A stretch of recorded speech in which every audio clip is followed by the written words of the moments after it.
Hello, 8th graders, and welcome to this digital video lesson on graphing exponential functions in the form of f of x equals ab to the power of x. As you knew and learned in class using your GeoGebra investigation, our values of a and b tell us a little bit about the shape of an exponential graph. A tells us the y-intercept, or where we are starting in our graph. And B gives us information on whether or not we're looking at exponential growth or exponential decay. We're now going to start with an example of f of x equals 2 to the power of x. This is the most basic example that we can use to show exponential growth. Now, when you are asked to graph something and you don't know the shape of that curve or function, the first thing you might want to think to do is to find a set of points that'll give you an idea of the shape. The easiest way to organize those points is in a table of values. So step 1 when graphing an exponential function is to make a table. And I've labeled my table here x and f of x. Now that we have created a table, the next thing we need to do is fill in the table to show those set of points. When graphing an exponential function, or any function for that matter, we want to look at what the function will do for varying values of our input, x. It's not enough to just say, I'm going to look at when x is 1, 2, 3, or 4, nor is it enough to say, I'm going to look at when x is 0, 1, and 2.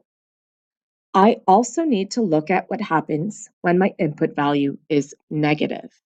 And for that reason, I tend to use values of x that are -2, -1, 0, 1, and 2 when first starting to graph something that I don't know what it looks like. Now, let's fill in this table.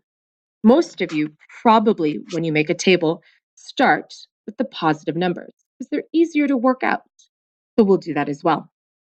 So when x is 1, our function is 2 to the power of 1, or 2.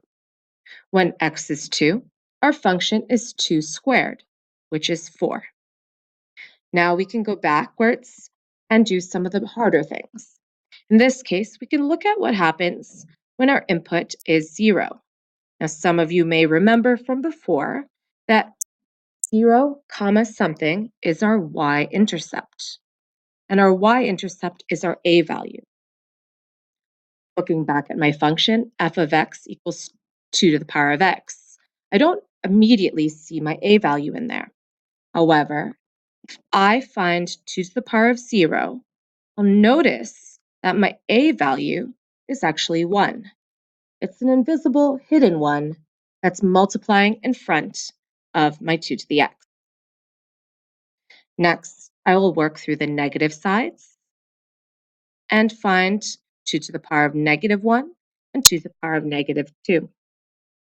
Please recall that when we're dealing with negative exponents, we're looking at the reciprocal of our base. So in this scenario, 2 to the power of -1 is the reciprocal of 2, which is a half. 2 to the power of -2 is the reciprocal of 2 squared, which is a half. We now have the points that we need to graph our function. So let's do it. I'm going to start with my y-intercept, which is 0, 1. And then I'm going to move and graph 1, 2, and 2, 4. Going to the left-hand side, I'm going to graph -1, a half, and -2, a quarter. So I have the points I need to see the shape of my curve. Connecting these points will give me an idea of that shape. Be careful, as you're connecting them, you want to show that the function that we're dealing with is getting smaller and smaller and smaller.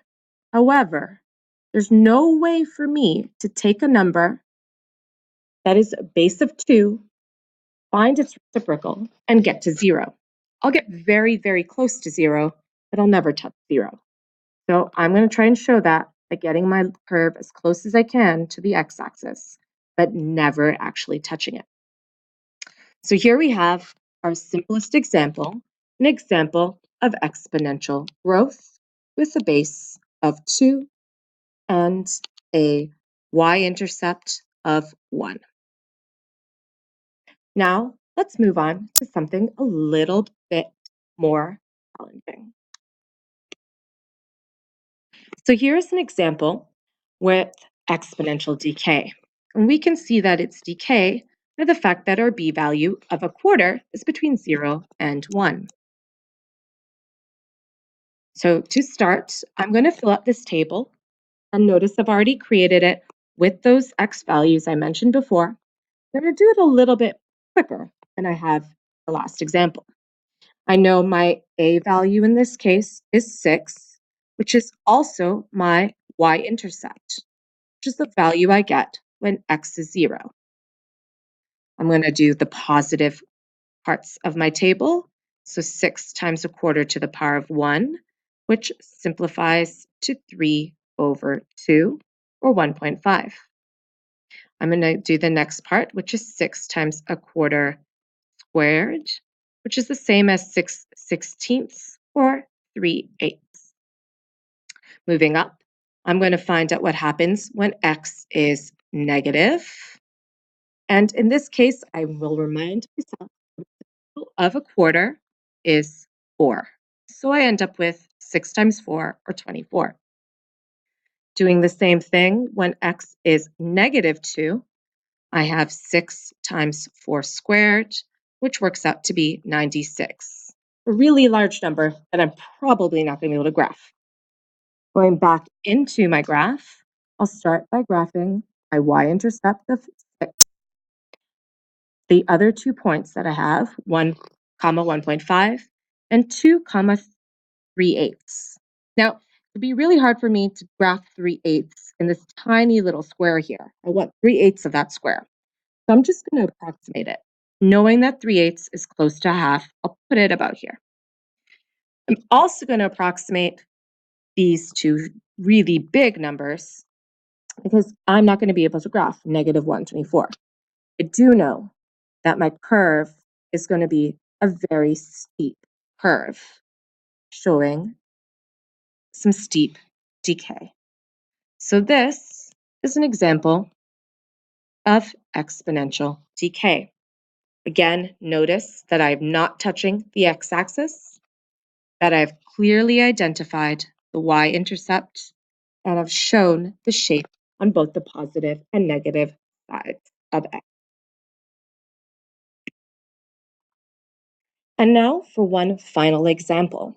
This example is a little more different than the previous two because my a value, or my y-intercept, is negative. So I'm dealing with 0, negative 2 as my y-intercept. So my graph will start in the bottom 2 quadrants. Now, again, I'm going to look and see, what will this be? I'm dealing with 1/2, which shows that this is going to be decay. As my y-intercept was negative, we're going to look at an example of negative decay today. Okay, it's time to fill in this table. Again, I've filled out my x values. It's just time to find my y values. Plugging it in, I've got negative 2 times a half, which is negative 1. Negative 2 times a half squared, which is negative a half. Negative 2 times a half to the power of negative 1. Again, I have to put reciprocals. Reciprocal of a half is 2, so negative 2 times 2, or negative 4. And then lastly, negative 2 times a half to the power of negative 2, which is negative 2 times 2 squared, which is negative 8. So now it's time to graph. I've already pinpointed my y-intercept of 0, -2. So all I need to do is plot 1, comma, -1, 2, comma, -0.5, -1, comma, -4, and -2, comma, -8. Now, I am going to connect my points, see what the shape of the graph is. Again, making sure that I do not touch the x-axis, because there's no possible way that I'm going to be able to multiply by half and get 0. All right, so there's where we're at. Do take a moment to notice that when we have an example of negative decay, we're actually starting with smaller numbers. So -8 is smaller than -4. And as x gets bigger, our numbers are actually getting bigger because I'd rather have -0.5 of something than -1 of something. So negative decay is a case where our output values are growing, but on the negative side of our graph. This is a little weird, so take your moment to wrap your head around it.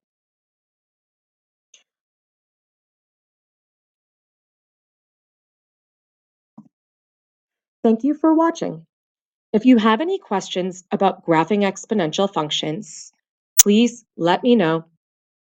If you liked this video, I have to say this because, well, I do. If you liked this video, don't forget to like and subscribe. See you in class, Miss S.